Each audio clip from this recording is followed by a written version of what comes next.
नीरज का भी कहते हैं कि मैं पोचर हूँ और आप कहते हैं कि हाँ पोचते, मतलब मुझे आई कैन इमेजिन कि थिएटर में लोग कैसे रिस्पॉन्ड करेंगे इसको। जितना हम प्रोमो में हमने कमिट किया है उससे ज़्यादा ह्यूमर फिल्म में है, उससे बहुत ज़्यादा ह्यूमर है। किसी भी व्यक्ति से बड़ी कहानी होती है, किसी भी अभिनेता से बड़ा किरदार होता है। गंगाराम जिस किस्म की सेक्रीफाइस इस कहानी में कर रहा है, मैं शायद जिंदगी में न कर पाऊँ। नीरज सर सयानी ब्रिलियंट एक्टर हैं दोनों। नीरज जी तो खैर टीचर भी हैं। परफॉर्मिंग आर्ट्स के बारे में नॉलेज है, जानकारी है, जितना उन्होंने पढ़ा है वो अपने आप में कमाल है। एक्टिंग जो है ना, रेसलिंग नहीं है, एक पहलवान दूसरे पहलवान को पछाड़ेगा। क्या बात है। एक्टिंग वो खेल है जिसमें दोनों पहलवान मिल के कॉन्टेंट को, उस कहानी को डिलीवर करेंगे दर्शकों तक।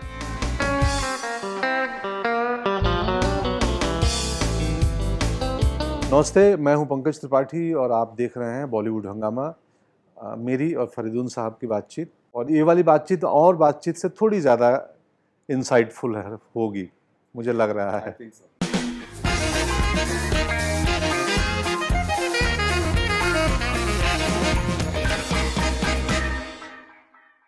पंकज भाई, हम लोग शेरदिल पे आ रहे हैं।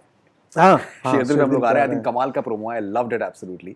एंड वो भी आई थिंक वो विक्ट्री है कि कहानी और किरदार जो है वो अपने आप में इतना अपीलिंग लग सकता है कि आदमी देखना चाहे कि पिक्चर किस तरीके की। Will come to that shortly.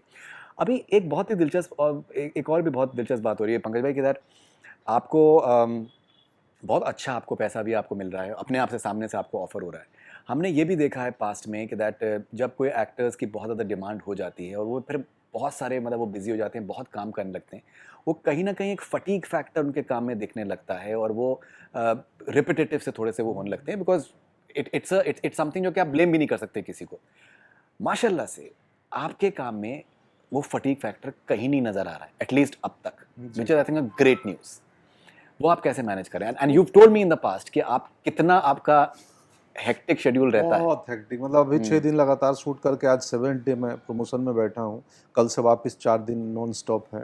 वो उसके लिए बहुत एफर्ट लगाना पड़ता है कि मेरे जीवन के, हम इंसान हैं, शूटिंग शेड्यूल आमतौर पे 12 घंटे की होती है। शूटिंग एक ऐसा लौता काम है जहाँ मेंटल, फिजिकल और इमोशनल भी थकान होती है, क्योंकि हमें बेवजह ही इमोट करना है। हमारी ज़िंदगी के इमोशंस नहीं है हंसना, रोना, गाना, गुस्सा करना, कोई भी इमोशंस। तो हम इमोशनली भी थकते हैं और सबसे ज़्यादा ड्रेनिंग होता है एक्टर का इमोशनली थकना, क्योंकि इमोशनली परफॉर्म तो कर रहे हैं ना दिन भर। उसके लिए बहुत एफर्ट लगाना पड़ता है। मैं इसी कारण से मैं आप मुझे सोशल गैदरिंग में नहीं देखेंगे बॉम्बे में। पैकअप हुआ, मैं नींद लेना चाहता हूँ कि मेरे को 7 घंटे नींद मिल जाए। घर भागो, अब रहता भी दूर हूँ मैं, मड में। तो उसके पीछे कांस्टेंट प्रयास है। और सच पूछें, बताऊं, मैं भले काम में ना दिखता हो, जीवन में वो फटीग मेरे आ चुका था कुछ दिनों पहले तक। इनफैक्ट अभी भी थोड़ा बहुत है। अब मैं फुकरे ख़त्म करके और मैं कम से कम 20 दिन का ब्रेक लूँगा। और मैंने तय किया है कि अब आगे आने वाले काम में, क्योंकि एक इंसान हूँ, कलाकार हूँ, अभिनेता हूँ, रिपीटेटिव होना भी सामान्य है, ऑब्वियस बात है। मैं अपनी नाक की छोटी छोटी बड़ी नहीं कर सकता हूँ, यही चेहरा रहेगा। थोड़ा दाढ़ी हट जाए, दाढ़ी बढ़ जाए, कुछ मेकअप गेटअप से थोड़ी बहुत बदलाव ला सकते हैं। तो मैंने थोड़ा कम काम करने का सोचा है। देखूंगा कम कम करके कि वो बोरियत तो उसमें भी ना लगने लगे, इसी की आदत हो गई है। प्लस मैं कुछ और बोलने वाला था जो भूल चुका हूँ मैं, तो मैं भी ढूंढ रहा हूँ शब्द की क्या बोलने वाला था। That's absolutely fine. Now, शेरदिल का जब प्रोमो जब मैंने देखा तो मेरा रिस्पॉन्स ये था कि दैट ये जो मनोरंजन की जो परिभाषा है वो जिस तेज़ी से वो तब्दील हो रही है, आई फाइंड दैट फैसिनेटिंग। कि अब इसके अंदर वो मोमेंट्स हैं जब वो नीरज का भी कहते हैं कि मैं पोचर हूँ और आप कहते हैं कि हाँ पोचते, मतलब मुझे आई कैन इमेजिन कि थिएटर में लोग कैसे रिस्पॉन्ड करेंगे इसको। It's funny. वो इम्प्रोवाइज डायलॉग था कि अच्छा पोचर। मैंने सृजिता को बोला कि अरे ये पोचर बोल रहा है और ये गांव का आदमी पोचर क्या समझेगा। करेक्ट। पोचर मतलब हिंदी में एक शब्द है पोच पाच के रखना। अरे पोच लो, उसको मतलब बहला फुसला के। तो मैंने बोला इस पोचर से अपना इंटरप्रिटेशन इसने बना लिया कि अच्छा सरकार ने आदमी रख दिया कि जानवरों को पोच पाच के भीतर रखो, क्योंकि उस आदमी की एक इनोसेंस है। शेरदिल में गंगाराम पावरलेस आदमी है। प्रीमाइस ये है कि एक व्यक्ति जंगल में बाघ से मरने गया है, एक व्यक्ति जंगल में बाघ को मारने आया है। एक को शिकार होना है और दूसरे को शिकार करना है। क्या बात है। जंगल की कुछ रातें, कुछ दिन, और दोनों में क्या बदलाव होते हैं और कौन किसका शिकार करता है और क्या होता है, यही कहानी है। तो प्रीमाइस अपने आप में बड़ा, और इसमें मनोरंजन के एलिमेंट बहुत हैं। वो दिख रहा है, ब्लैक कॉमेडी, सटायर, जितना प्रोमो में हमने कमिट किया है उससे ज़्यादा ह्यूमर फिल्म में है, उससे बहुत ज़्यादा ह्यूमर है। क्या बात। क्योंकि मेरे पास मौका था गंगाराम के बहाने कि गांव का किरदार है तो एक मासूमियत ला दूं इंसान उस व्यक्ति की। तो गंगाराम का एक बहुत ही अद्भुत ह्यूमर है, इनोसेंस है, मासूमियत है, अपने हिसाब से वो चीज़ों को देखता है, प्लस उसके लिए भी जंगल नया है। तो ये कहानी है आदमी जानवर जंगल के रिश्ते की, जो हम लोग धीरे धीरे भूलते जा रहे हैं कि हमें पीढ़ियों तक हमारी बहुत सारी जनरेशन आएंगी और उनको भी साफ हवा, पानी, जंगल, जानवर चाहिए सरवाइव करने के लिए। कोविड काल ने 2 सालों में हमें बता दिया है कि भाई नेचर बहुत पावरफुल है और प्लीज़ आप सिर्फ, ठीक है ग्रोथ डेवलपमेंट चाहिए लेकिन साथ साथ हमें को एग्जिस्टेंस करना पड़ेगा जानवरों के साथ, कि हम जानवर, जंगल, आदमी और पौधों का रिश्ता बना रहे। ये उस टेक को बड़े इंटरटेनिंग तरीके से शेरदिल कहती है और मनोरंजन के कोटिंग के थ्रू एक हम मैसेज देना चाहते हैं, क्योंकि आजकल बहुत मुश्किल है प्रीची होना, मतलब आसान है प्रीची होना। कोई सिनेमा हॉल में ज्ञान सुनने क्यों आएगा? क्या बात है। या ओटीटी पे भी ज्ञान सुनने क्यों जाएगा? उसके लिए ज्ञान वाले चैनल्स हैं ना। क्या बात है।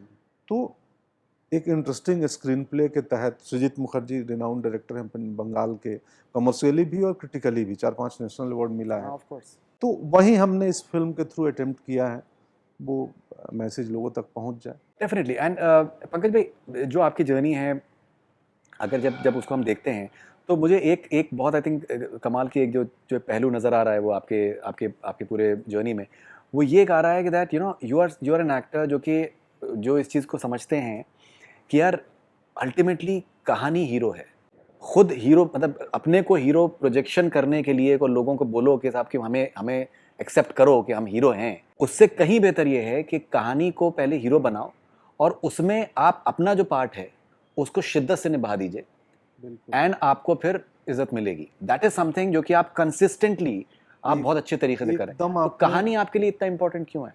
क्योंकि किसी भी व्यक्ति से बड़ी कहानी होती है, किसी भी अभिनेता से बड़ा किरदार होता है, कैरेक्टर। मैं कालीन भैया से बहुत छोटा हूँ, मैं गंगाराम से बहुत छोटा आदमी हूँ जी। गंगाराम जिस किस्म की सेक्रीफाइस इस कहानी में कर रहा है, मैं शायद जिंदगी में ना कर पाऊँ।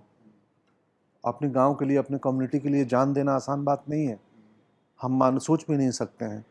तो कहानियाँ और चरित्र, किरदार, कैरेक्टर्स हमेशा अभिनेता से बड़े होते हैं और वो हमें बड़े बनाते हैं। हम भूल जाते हैं, हमें लगता है हम इनको बड़ा बना रहे हैं, नहीं। एग्जैक्टली। वो किरदार, वो कैरेक्टर्स हमें बड़े बनाते हैं। क्या उस आईफा के ऑडिटोरियम में अबू धाबी में वो प्रेम जो था उन किरदारों का था। चूंकि उन किरदारों को इस व्यक्ति ने किया है तो श्रेय मिल गया मुझे। वो ट्रांसफॉर्म होके, उसमें कालीन भैया थे, उसमें गुंजन सक्सेना के अनूप सक्सेना थे, उसमें सत्तू भैया थे, उसमें पीआर मान सिंह थे, उसमें कागज़ के भरत लाल थे, माधव मिश्रा थे। वो हमेशा मैं मानता हूँ कि कहानी फिल्म मीडियम में सबसे बड़ी चीज़ है, वो कहानी है। क्या बात है। क्या बात अभिनेता हम छोटे हैं, हम इल्यूजन में आ जाते हैं, हमें लगता है हमारा पावर है, हमें देखने भीड़ इकट्ठी हो गई, हम पावरलेस लोग हैं। क्या बात है। वो भ्रम है पावर होना। क्या बात है। That's amazing, fascinating. एंड जैसे अगर हम शेरदिल की बात करें तो प्रोमो में जो आपका श्यावनी का नाम प्रॉपर लेना बहुत ज़रूरी है। मतलब वो इस इंटरव्यू में घुस के मुझे पकड़ लेंगे।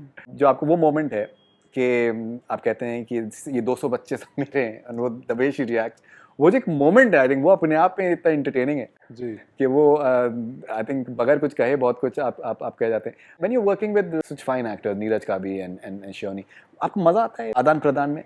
बहुत मज़ा आता है। ये दुखद है, सयानी और नीरज सर दोनों अभी हिंदुस्तान के बाहर हैं, लंदन में है, वरना वो भी साथ होते। जी। वो मौजूद नहीं है अभी। तो और नीरज सर, सयानी ब्रिलियंट एक्टर हैं दोनों। नीरज जी तो खैर टीचर भी हैं। हमारी उनसे जंगल में बैठ के जब शॉट प्रिपेयर्ड होते थे तो मैं और नीरज का भी कहीं फॉरेस्ट में पेड़ के नीचे बैठ के, और हम अभिनय और आर्ट की और उनकी जर्नी के बारे में, क्योंकि वो इंस्ट्रक्टर टीचर रहे हैं, पढ़ाते हैं, तो मैं सुनता था। तो उस आदमी के पास जितना एक्टिंग की, डांस की, परफॉर्मिंग आर्ट्स के बारे में नॉलेज है, जानकारी है, जितना उन्होंने पढ़ा है, वो अपने आप में कमाल है। उनकी बातें अभिनय के ऊपर जो जहाँ भी पढ़ना चाहिए, लोगों को सुनना चाहिए। मैं खूब सुना, सीखा, तो मज़ा आता है। जब ब्रिलियंट एक्टिंग जो है ना, रेसलिंग नहीं है, एक पहलवान दूसरे पहलवान को पछाड़ेगा। क्या बात है। एक्टिंग वो खेल है जिसमें दोनों पहलवान मिल के कॉन्टेंट को, उस कहानी को डिलीवर करेंगे दर्शकों तक। क्या बात है। तो हमारी ड्यूटी है कि उस गिवन सिचुएशन में जो कंटेंट है, जो कथानक है, जो इमोशंस है, उसको मिल के और सही तरीके से डिलीवर कर दें। तो इसलिए मैं किसी फिल्म में आप देखेंगे तो मैं ये नहीं होता कि इस एक्टर ने उस एक्टर को खा गया, नहीं, हमारा काम खाना नहीं है, हमारा काम बैडमिंटन का वो खेल है जो एक मैंने दी पलट के, उसने गेम बना के दी, मैं वापस गेम बना, हम किसी को हराते नहीं हैं। रैली करना। अभिनय वो खेल है जिसमें किसी को हराना नहीं है, साथ खेल को सुंदर बनाना है ताकि दर्शकों को मजा आए और वो इमोशन और वो मैसेज पहुंच जाए जो राइटर कहना चाहता है, डायरेक्टर कहना चाहता है। Right, that's amazing. And Pankaj भाई, आपने जो एक जो जो बैलेंस जिस तरीके से आपने स्ट्राइक कर रहे हैं आप, चाहे वो फिल्म्स हो या फिर OTT हो, I think it's really working beautifully for you. और जिस तरीके से आपका अप्रोच है, आई थिंक ये एक लंबे समय तक मतलब ये चीज़ रहने वाली है।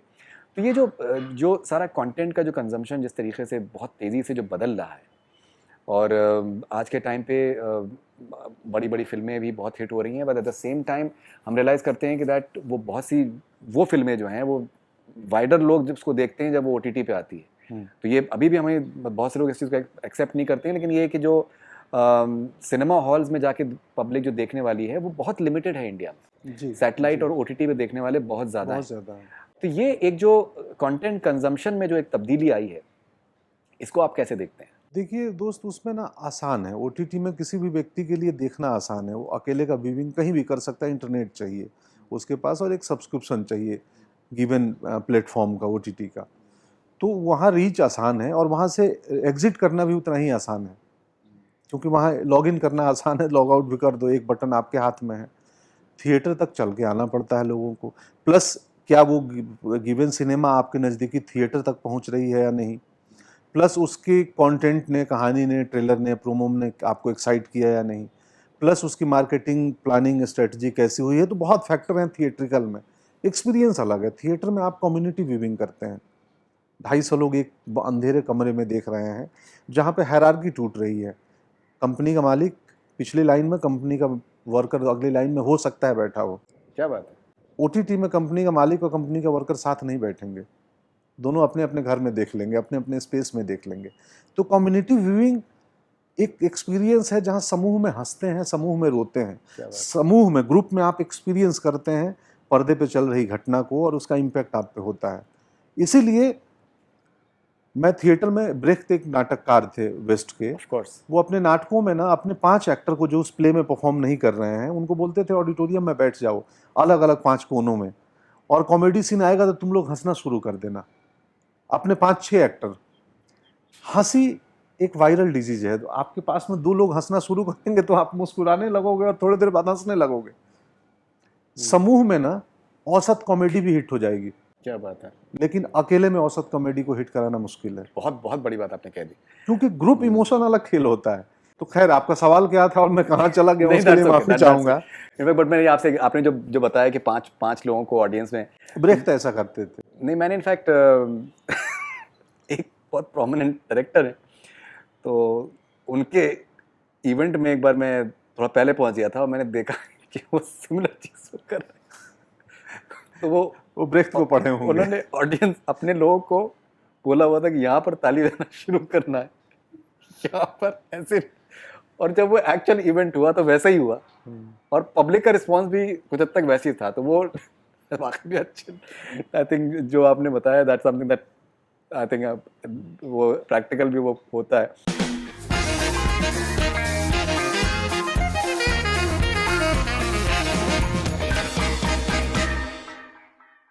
नमस्ते, मैं हूं पंकज त्रिपाठी और आप देख रहे हैं बॉलीवुड हंगामा।